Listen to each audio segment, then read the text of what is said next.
Welcome back to the JV Sports Show, coming to you live here from Arrowhead Mall. Chompy's is the place to be. A little Van Halen and Mean Street there from 1981, Vince. Wow, 81. Oh, my wow. God. Yeah, so we are here at Chompy's in Arrowhead Mall. But on the phone with us is NCAA Division II preseason number 1 and first year, you talk about pressure, first-year head coach, Valdosta State University Blazers, Gary Goff. Coach Goff. Good morning, sir. Coach Goff, are you there? Hello? Yeah, Mitch? y'all hear me? There he is. Coach Goff, good morning. How are you, sir? Good morning, fellas. How y'all doing? Good, good. Hey, thank you for joining us, Coach. I know you obviously it's your first game of the season. You're on the road at Albany State. Tell us a little bit about your team. Yeah, no, we've had a great camp. I'd say we're out of camp very healthy. That's always the coach's concern there.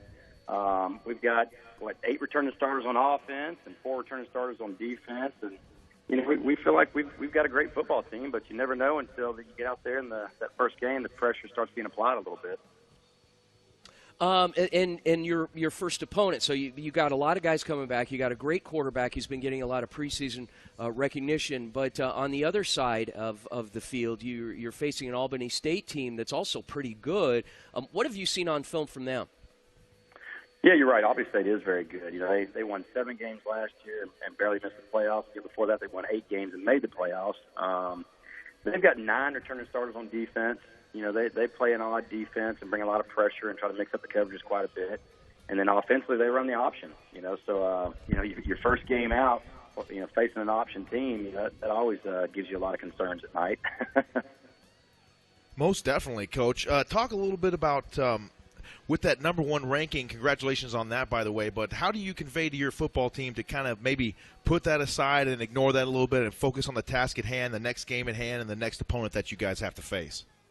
Yeah, my message from day one has been, them refocusing.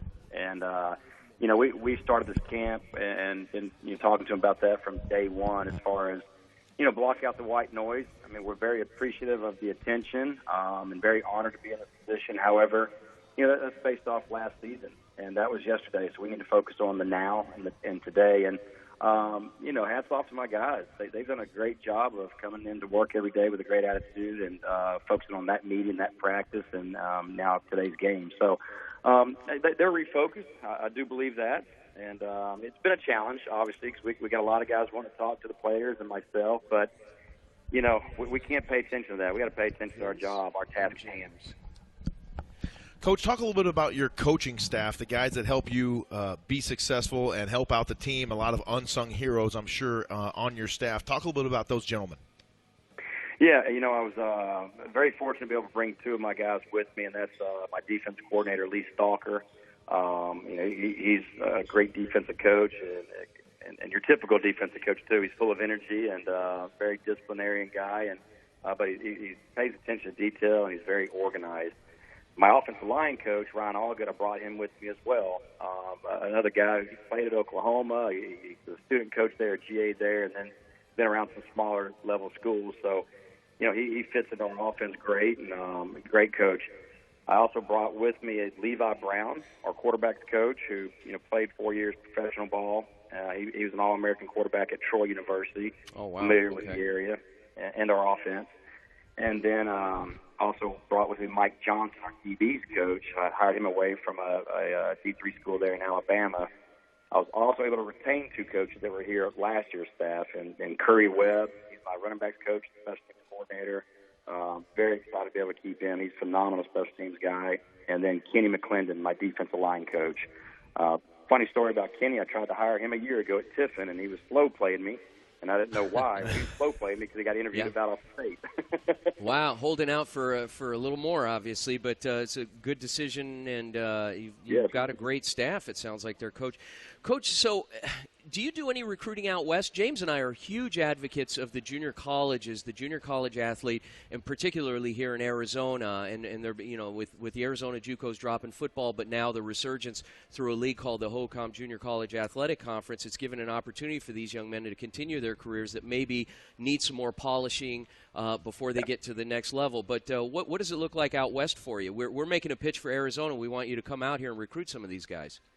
Yeah, absolutely. I've recruited out west a good bit. I was Coach Mummy's offensive coordinator at New Mexico State for 4 years.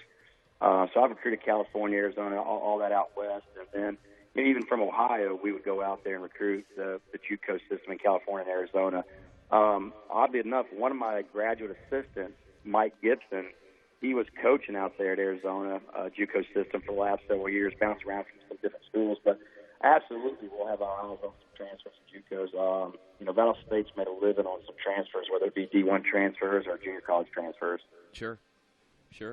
Coach, and a follow-up question then, how did your team travel? Obviously, it's there's a little bit of pressure from the outside with the preseason rankings, and once you take the field, all that's out the window. But how do you guys travel? A lot of butterflies. The game isn't until tonight, so I mean, how was the trip down there? How are you guys doing?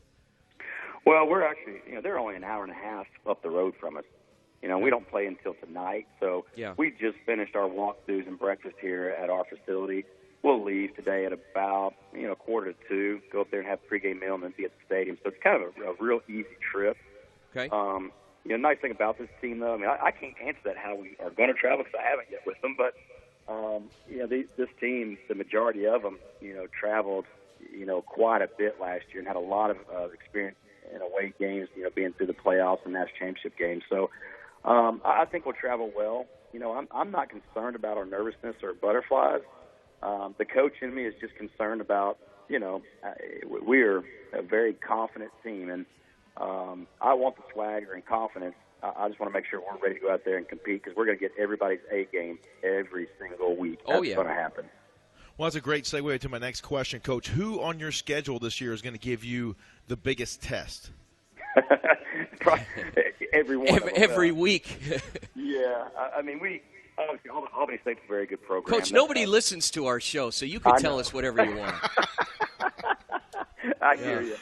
Yeah. Obviously, I'm an alum here, and even when I was here playing, West Georgia was our biggest rival. Them in North Alabama, which North Alabama's not on our schedule anymore. So I know West Georgia will be a big one, but there's some great teams in this conference, and I coached in the GLIAC for a long time, and the Ferris States and Grand Valleys and Saginaw's, but the Gulf South Conference is every bit or maybe more talented with West Georgia, the West Florida, Florida Tech, having Albany State on our schedule. Week 2 of the season, Ohio Dominican, who I'm very familiar with, they're always ranked in the top 25. They're coming down to play us. So, I really I focus on one game at a time, and I know that's a coach's, saying and all, but when you look at the schedule in a whole, we have a lot of challenges in front of us. Coach, so with tonight's game, you've seen things on film from your opponent. You know what your guys are pretty well capable of, what their strengths are. What's going to be the X factor tonight? What is going to be the moment where you say, wow, this was the turning point of the game? Is it one particular player, one particular play? What do you think that's going to be based on what you've seen? Obviously, we don't have a crystal ball, but in your gut. Well, I think every football game I've walked off the field and didn't walk away with the win. You can always kind of take it back to one or two plays. But it always starts with these three things: winning the turnover battle, plain and simple, third down conversions, and red zone scoring. If you can be in the top 25 in the country in one of those categories, 84% of the time you're in the playoffs. So I think those are the three key components of every game, and tonight will be that. I mean, we can't have silly penalties like you saw a lot of schools in their week one play-in, and you got to protect the football. So I'll look back and I'll be able to give that answer. If we won the turnover battle, that's why we won. If we didn't, we might be in for something we don't want. Yeah. Well, Coach, thank you so much for coming on here with us today. We really appreciate it. Is there a way that people can tune in and watch your football game tonight against Albany State? Albany State's probably streaming it live to their website. Yeah, I think there's a stream on the website for the football website at Valdosta State. So, in fact, that's what I saw. Yeah. And after that, I think we got 7 televised games starting with next week. We're on ESPN3 next week. So. Awesome. Oh, that's great. Outstanding. Yeah, good luck tonight, Coach. Congratulations for all the accolades, but good luck the rest of the way. And you've got a pretty heavy schedule. We also wanted to thank Valdosta State Sports Information Director Kit Strife. Kit, thank you so much for helping to set this up. We appreciate you, and he's an Iowa native, and so we look forward to covering you guys and having you back on again later in the season, Coach. You bet. Thanks, fellas. Y'all have a good day. All right. You too. Thank you. Okay, well, we are joined today by General Manager Mark at Chompy's here in Arrowhead. Mark, how you doing, sir? I'm doing terrific. Fellas, how are you this morning? Oh, my gosh. Good. So we appreciate you letting us take up a corner of your restaurant here and, to disrupt all these nice patrons' breakfast here. So, Well, it looks like everybody's captive